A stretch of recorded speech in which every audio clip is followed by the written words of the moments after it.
बातमी मेट्रो संदर्भातली। राज्य सरकारकडून राज्यातील विविध मेट्रो प्रकल्पांसाठी निधी मंजूर केलेला आहे। मुंबई ठाणे मुंबई महानगरातील मेट्रोसह पुण्यातील मेट्रो प्रकल्पांसाठी भरघोस निधी मंजूर करण्यात आलेला आहे। तीनही मेट्रो मार्गांसाठी 282 कोटी रुपये MMRDAला वितरित करण्यात आलेले आहे। एशियन डेव्हलपमेंट बँकेकडून कर्ज स्वरूपात सरकारला ही रक्कम मिळाली आहे।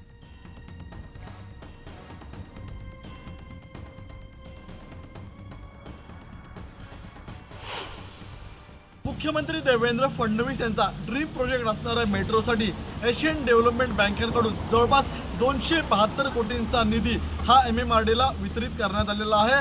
हा निधी मुंबई आणि ठाणे या मेट्रो प्रकल्पांसाठी वापरला जाणार आहे। आठवडाभरापूर्वीच देवेंद्र फडणवीसांनी नागपूरच्या हिवाळी अधिवेशनामध्ये एशियन डेव्हलपमेंट बँकेसोबत निधी वितरित करण्यासंदर्भामध्ये बैठक घेतली होती। ही बैठक अखेर सकारात्मकरित्या पूर्णरित्या पार पडलेली आहे आणि आठवडाभरामध्येच आपल्याला एशियन डेव्हलपमेंट बँकेने 272 कोटी रुपये मुंबई आणि ठाण्याच्या प्रकल्पांसाठी वितरित केलेले आहेत। लवकरात लवकर हे प्रकल्प पूर्ण करण्याचे आदेश मुख्यमंत्री देवेंद्र फडणवीस यांनी सर्व सचिवांना दिल्याची आपल्याला माहिती मिळते।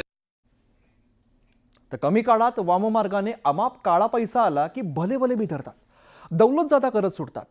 तेलगीने एका रात्रीत बारवालेवरती लाखो रुपये उडवले होते आणि तेलगी घोटाळा उघडकीस आलेला होता। असंच काहीसं छत्रपती संभाजीनगरमध्ये घडलंय। एका दिवट्याची दौलतजादा त्याचं बिंग फुटण्यासाठी कारणीभूत ठरलेली आहे। मैत्रिणीला 4 BHK फ्लॅट गिफ्ट,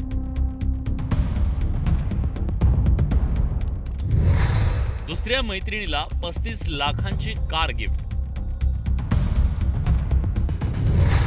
डायमंडच्या गॉगलची ऑर्डर, 1.5 कोटीच्या BMW कारची खरेदी।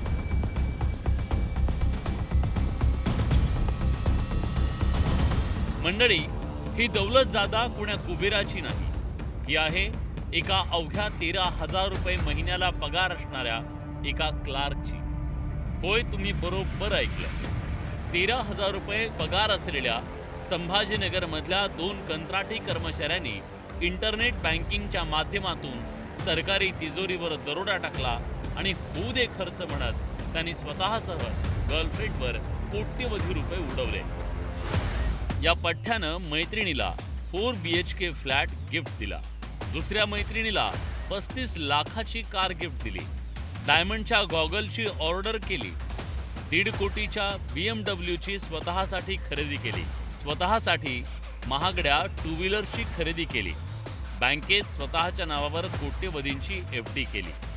कुंपणानं शेत खाल्लं ही म्हण तुम्ही ऐकली असेल, इथं ती बरोबर लागू पडते।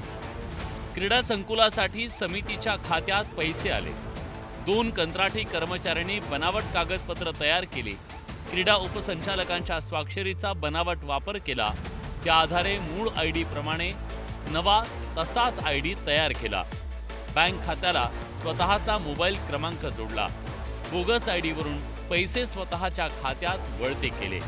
कंत्राटी कर्मचारी असलेल्या हर्षकुमार क्षीरसागरनं सरकारला 1-2 नाही, तब्बल 21 कोटी 59 लाख 38 हजार रुपयांचा गंडा घातला।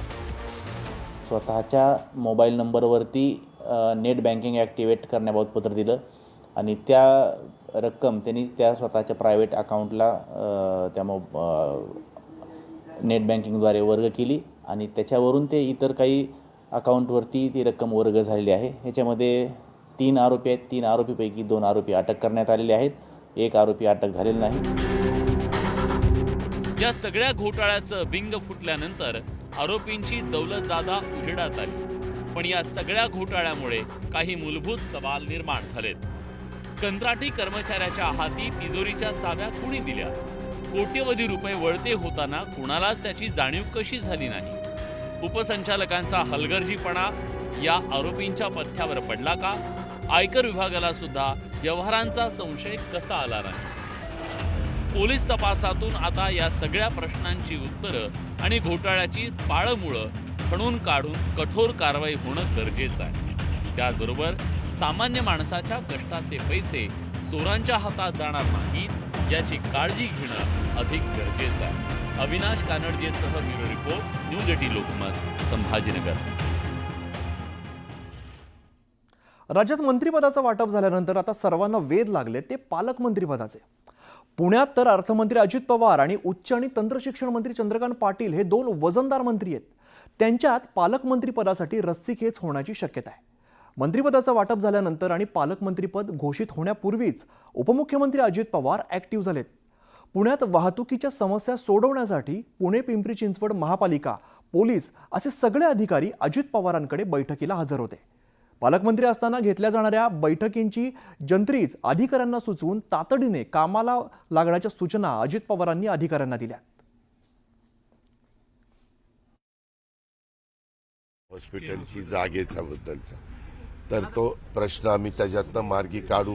म्हणजे मला आयुक्त म्हणले की माझी चर्चा झाली, ते म्हणले की ठीक आहे आम्ही तिथून जायला तयार आहे, परंतु आम्हाला पर्यायी जागा जर दिली तर आम्ही पर्यायी जागेमध्ये शिफ्ट होऊ. अशा आता पाहणी केली एक कशाची तरी टॉयलेटरीज नाही त्याच्यामध्ये बारीक नेमकं कशासाठी हे बारीक आम्ही नेहमीच करत असतो. तूच पहिल्यांदा बघितलं, तू फारच व्यायाम सकाळी जोरात करतो, त्याच्यामध्ये नाही दिसतंय म्हणून तुझं कौतुक आहे. मी नेहमी संघटना सांगेल ते करतो. पुण्यात यावं हे माझ्या डोक्यात नव्हतं. त्यावेळीचे राष्ट्रीय अध्यक्ष अमित भाईने आग्रह धरला, वेगवेगळ्या कारणाने धरला आणि ती कारणं व्यवहारात पण आली. तसं मी इथला पालकमंत्री व्हावं का अन्य कुठल्या जिल्ह्यातलं व्हावं हे मागच्या वेळेलाही माझ्या नेतृत्वाने ठरवलं, मी ते स्वीकारलं. कुठलीही रस्सीखेच पालकमंत्र्याबद्दल नाही. आता आमचे जे काही 3 पक्षाचे नेते आहेत ज्यांना आम्ही जबाबदारी दिलेली आहे ते एकत्रित बसतील, पुढच्या 2-3 दिवसात निर्णय करतील.